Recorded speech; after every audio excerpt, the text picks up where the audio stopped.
Muito bem, cara.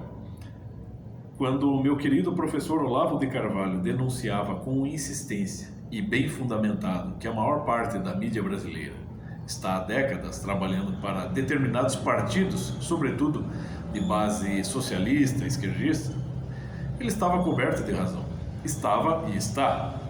Peguemos como exemplo o recente caso do tal patriota que apareceu morto na cadeia. De acordo com o STF, e sobretudo por determinação de Alexandre de Moraes, ministro do STF, esse sujeito estava em prisão, há meses em prisão preventiva por, segundo eles, provas cabais de participação nos crimes do dia 8 de janeiro, perpetrados por supostos bolsonaristas. Tá. Porém, o laudo médico sobre o cadáver, confirmou o que a esposa já havia revelado, a viúva.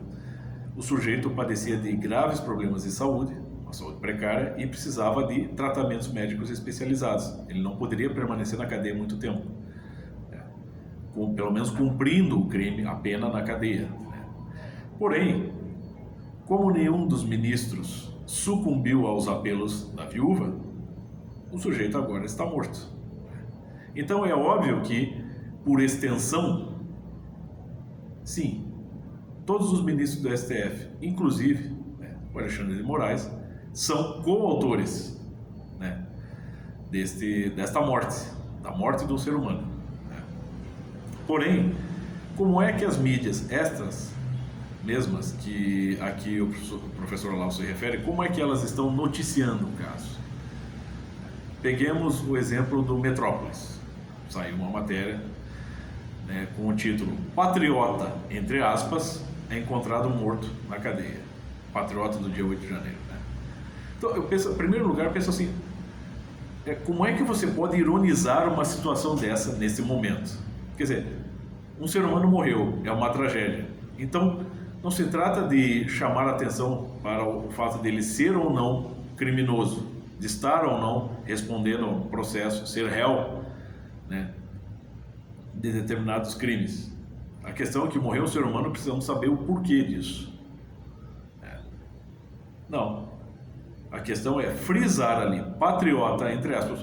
O que será que eles querem dizer com isso? Que ele não era agente? Simplesmente por ele ser acusado de participar dos crimes, dos tais crimes, e de ser um bolsonarista, ele não é agente? Não merece nenhum tratamento humanizado? É isso? Os direitos humanos não valem aí? Ou será que não passam de um bando de passadores de pano? Um bando de um bando de chupa-rola mesmo, do PT, do Lula, do STF, do Alexandre de Moraes. Será que é isso? Bom, isso é clássico, está desde a antiguidade clássica, presente no ser humano, que você acha que desde que o mundo é mundo, as coisas são assim. Muitas vezes o salário alto, ou a vantagem ali, fala mais alto que a consciência moral. Então eu não duvido que esses jornalistas todos sejam consciências compradas, tipo um Reinaldo Azevedo, que não passa de uma prostituta, a rainha, da Babilônia do jornalismo brasileiro. Porém, não é possível que essas pessoas não tenham nenhum senso de humanidade, principalmente numa situação dessa. Então, se você ler essa matéria do Metrópolis, eu vou deixar linkado aqui, eles não têm como esconder a situação e nem como esconder que, de fato, por extensão, o Alexandre de Moraes e o STF são culpados pela morte. Porém, assim que descrevem toda a situação, e até com facsímiles do laudo médico, o que eles fazem no final? Ah, mas tem isso, ele já era um cara suspeito, ele está enquadrado entre os crimes do dia 8 de janeiro, ele é um dos golpistas bolsonaristas, assim, como se isso justificasse a morte do cara. Então, gente, de fato, repito, o professor Lau tem razão.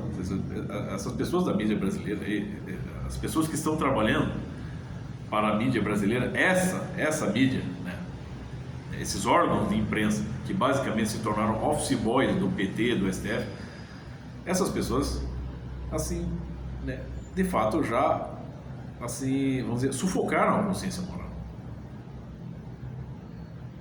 Essas pessoas estão agindo como verdadeiros nazistas, verdadeiros comunistas, verdadeiros fascistas. Ah, se ele não está no nosso grupo, não é gente.